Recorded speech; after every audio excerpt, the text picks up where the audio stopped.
Alors, tu le sais peut-être déjà, mais moi, il y a un truc qui me fascine. C'est de découvrir les premières apparences, les premières versions, les prototypes de mes personnages de manga préférés. Ça me permet de me mettre à la place de l'auteur, de m'imaginer à quoi aurait pu ressembler ce personnage, et puis de m'imaginer à quel point son histoire aurait pu être différente. Il y a quelques semaines, je vous ai sorti cette vidéo dans laquelle justement on découvrait plusieurs prototypes de différents personnages de manga connus. Et dans les commentaires de cette vidéo, vous avez été très nombreux à me demander un deuxième épisode. Alors, au vu de la difficulté que j'ai eue pour rassembler ces différents prototypes, franchement, je pensais pas pouvoir sortir ce deuxième épisode. Eh ben, j'avais tellement tort d'être aussi pessimiste. Je vous ai trouvé des pépites pour cette vidéo. J'en ai même trouvé beaucoup plus que pour la première vidéo sur les prototypes. D'ailleurs, je me permets même d'en garder un petit peu sous le coude. Si vraiment vous aimez cette vidéo, eh ben, je vous ferai plaisir avec un troisième épisode. Enfin voilà, j'espère que t'es prêt, j'espère que t'es bien installé. Découvrons tout ça ensemble.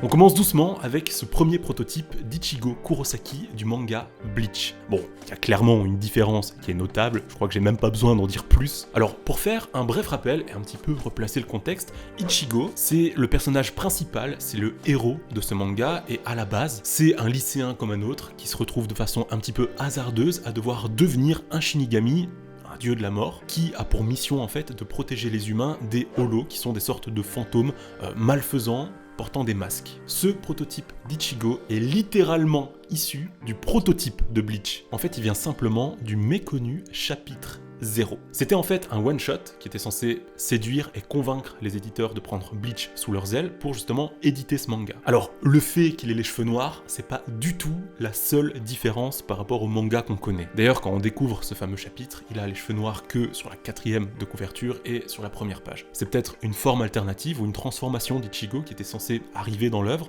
j'en sais pas plus. Revenons-en aux autres différences, aux autres prototypes, avec Rukia qui a des cheveux un peu plus longs que dans le début de l'œuvre qu'on connaît, et au départ elle était même censée avoir la capacité de se rétrécir en un tout petit être pour se cacher dans les vêtements d'Ichigo. Une Rukia de poche. Les fameux holos, quant à eux, n'avaient tout simplement pas de masque, contrairement justement à ceux qu'on connaît dans l'œuvre. Je trouve d'ailleurs que ça apporte un petit côté un peu plus glauque, un petit côté un peu plus malsain. J'aime beaucoup ce que ça donne visuellement. Et d'ailleurs, tu t'en doutes, mais il n'y a pas que le visuel qui change, il y a aussi des éléments du scénario qui ont été modifiés. Par exemple, au départ, Inoue était censé se faire attaquer par son propre père, qui est devenu du coup un holo. Et d'ailleurs, j'aime beaucoup son design, je le trouve vraiment effrayant. Il y a vraiment ce charisme. Et dans l'œuvre originale, qu'on connaît, en fait, Inoue se fait attaquer par son frère et non par son père. Il y a aussi le fait qu'Ichigo est là présenté directement comme un Shinigami, même si par la suite on découvre qu'il ne l'est que depuis 7 jours. En fait, il y a quand même beaucoup de changements par rapport au scénario, et je trouve ça juste fascinant de m'imaginer à quel point ce manga aurait pu être différent que celui qu'on connaît. Par contre, pour faire une dernière petite parenthèse sur le dessin de Tite Kubo, je trouve franchement qu'il avait déjà une super base et une super technique. Ça m'étonne vraiment pas qu'il ait eu autant de succès par la suite.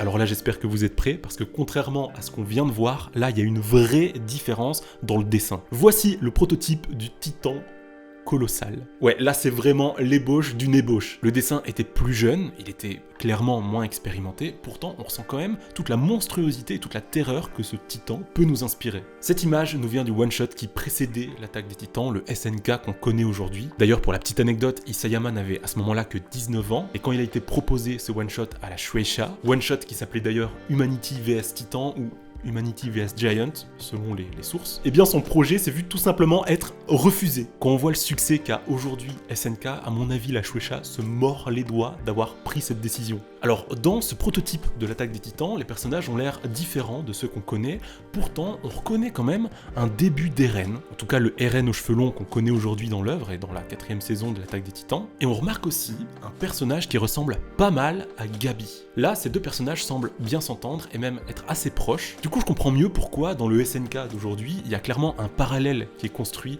entre ces deux persos. Ils ont un peu le même caractère, ils ont un petit peu la même vision des choses et le même comportement par rapport aux menaces et par rapport aux dangers, bref, je spoil pas. Du coup là, c'était les prémices de ce lien. Alors les titans n'avaient pas du tout la même dégaine qu'aujourd'hui, en même temps sa technique n'était pas encore au point, l'anatomie n'était pas aussi poussée et précise aussi réaliste qu'aujourd'hui. D'ailleurs, quand on regarde un petit peu les images, on remarque qu'au départ, les armes du bataillon étaient un petit peu différentes. On dirait presque des katanas qu'on sort du fourreau pour aller attaquer les titans. D'ailleurs, c'est quelque chose qui m'avait marqué dans la première image que je vous ai présentée. On voit clairement cette espèce de fourreau, cette espèce de katana dans le dos du personnage qui s'élance vers le titan. Et tant qu'on en parle, je trouve que les titans avaient déjà ce côté géant, ça se ressentait déjà très bien dans ces premières planches, et je trouve que le titan colossal faisait carrément flipper. Quand même, et bon, ça n'a pas un rapport direct avec le sujet de cette vidéo, mais Isayama a clairement progressé en dessin d'une façon incroyable. Je veux dire, son trait, sa technique, sa façon de représenter les scènes, tout ça, ça a clairement évolué et ça m'impressionne énormément. Franchement,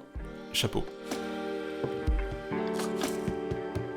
Alors là, c'est littéralement une mine d'or. Dans le dernier épisode, je vous précisais que j'avais cherché des croquis et des prototypes de Naruto, mais que j'avais pas trouvé grand chose. J'ai pu vous présenter une ébauche de Gaara, j'ai pu vous présenter un prototype d'Itachi, mais rien d'autre. Eh bien, pour cette vidéo, la donne est totalement différente, elle est tout autre. Voici ce à quoi devait ressembler initialement Naruto. Oui, au départ, Naruto, c'était un renard qui se transformait en garçon. Et du coup, son apparence humaine, c'est le Naruto qu'on connaît aujourd'hui. Mais son vrai corps, sa véritable apparence, c'est bel et bien ce petit renard. Et pour parler du renard, son design était clairement beaucoup plus petit, beaucoup plus mignon que celui de Kyuubi. Je veux dire, Kyuubi est quand même plus impressionnant, plus menaçant que ce Naruto-là, quoi. Mais il est très loin d'être le seul à avoir totalement changé d'apparence. Tiens, regarde par exemple ce personnage.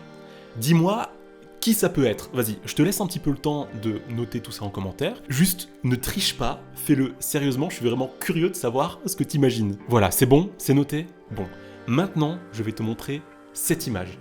Là, à mon avis, il y a quelque chose qui fait tilt. Effectivement, le 3e Hokage devait à la base ressembler à ce chien. Ou plutôt, c'est ce chien qui devait être du coup le 3e Hokage. Je suis complètement choqué de voir ça. D'ailleurs, quand on revient sur l'image des visages qui sont gravés dans la roche, on remarque que la plupart des Hokage avaient un visage qui était différent. Ça, c'est Hashirama. Bon, il n'y a pas de grand changement par rapport à celui qu'on connaît. Ça, c'est le 2e Hokage. Alors perso, j'adore sa coupe de cheveux. Je trouve que c'est vraiment très stylé. Bon, là, c'est le 3e Hokage qu'on vient de voir ensemble. Et ça, c'est Minato, le 4e Hokage. Ça n'a juste rien à voir, on est d'accord. J'ai vraiment l'impression qu'au départ, ce Minato n'était pas censé être très sympa. Il a vraiment l'apparence d'un méchant, je trouve, un petit peu comme Itachi que je t'ai présenté dans la première vidéo. Du coup, je peux pas m'empêcher de me dire qu'il avait une toute autre histoire de prévue au départ.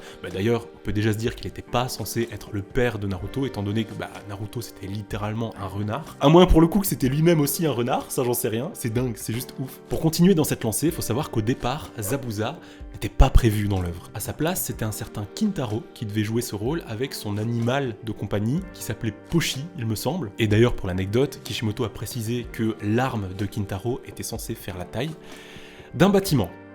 Oui. Et pour être honnête, pour le coup, je suis vraiment content qu'il ait décidé de remplacer ces personnages, non pas qu'ils soient moches, mais par Zabuza et Haku, parce que Zabuza et Haku ont une histoire qui m'a totalement marqué, qui m'a énormément touché. Du coup, c'est un bon move, quoi. Je sais pas ce que t'en penses, est-ce que Zabuza et Haku t'ont marqué? Dis-moi ça en commentaire. Moi, c'est vraiment un truc qui m'avait buté à l'époque. Bon, allez, une petite dernière pour la route. Celle-ci, c'est cadeau. Voici à quoi devait ressembler Jiraiya au départ.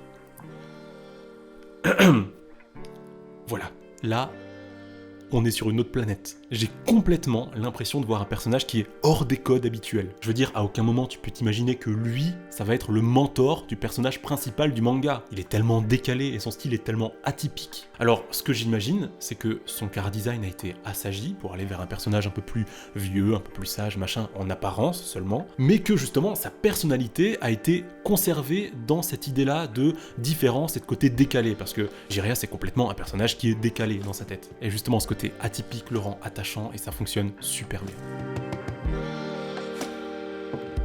Lors de ma première vidéo sur le sujet, je crois que dans mes recherches, je m'y étais un petit peu mal pris. J'avais pas du tout pensé au fait qu'un one-shot, qui vise donc à convaincre un éditeur d'éditer un manga complet, pouvait être une aussi grosse source en prototype de personnage. J'espère du coup que cette vidéo vous aura plu, j'espère que vous aurez découvert des choses, ou au moins que vous serez divertis devant la vidéo. J'espère aussi que vous avez passé un bon moment en ma compagnie, je pense que il est l'heure, il est maintenant temps pour moi de filer. Du coup je vous dis à très bientôt pour une prochaine vidéo sur la chaîne, et d'ici là, portez-vous bien, porte-toi bien, parce que tu le sais, c'est ce qui est le plus important.